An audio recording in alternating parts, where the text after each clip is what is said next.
Subscribe and download over 1 million code snippet including this tutorial from codegive.com, link in the description below. Sure, here's an informative tutorial on how to read columns from an Excel file in Python using the pandas library. If you haven't installed the pandas library yet, you can do so using the following command. In your Python script or Jupyter Notebook, import the pandas library. Use the pd_read_excel function to read the Excel file into a pandas data frame.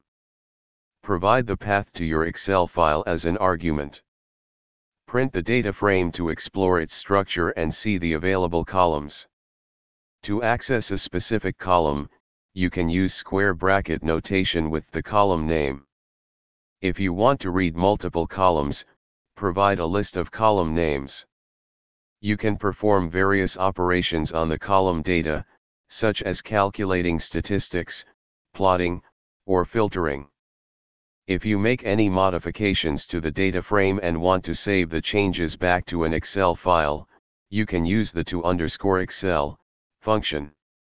Reading columns from an Excel file in Python is straightforward with the pandas.